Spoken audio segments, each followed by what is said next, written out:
Oke. Ini kelompok pertama pendapatan. Iya. Nah, Siap. hari ini dan besok 11. Jadi yang masuk di kelompok pendapatan itu 21 orang, hari ini 10, besok 11. Sudah itu pelayanan hari Rabu, Kamis, Jumat. Oh, 3 hari. Sampai 3 hari. Desember. Karena dia lebih banyak lagi jumlahnya. Berarti total ini 21 Pak ya?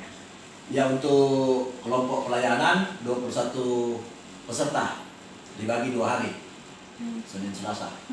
Yang dari kelompok ini Pak, keuangan dari mana saja instansinya? Bermacam-macam. Dari kelompok keuangan macam-macam dia punya instansi. Nah, ini kelompok keuangan ini ada dari kecamatan, ada dari SKPD, ada sekretaris, ada kabak, ada bidang, ada camat, ada jabatan fungsional. Iya. Nah, begitu. Untuk kegiatannya hari ini Pak, mungkin bisa digambarkan seperti apa? Kegiatan apa? Untuk hari ini proses. Ya, kegiatan wawancara. Ya, wawancara. Wawancara kepada calon peserta JPT.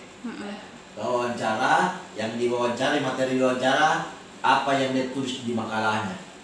Karena hari Sabtu itu penulisan makalah, hari ini presentasi dan wawancara yang ditulis oleh para peserta. Iya. Disesuaikan dengan program-program? Disesuaikan dengan visi misi Pak Wali, 3 misi, 24 program prioritas.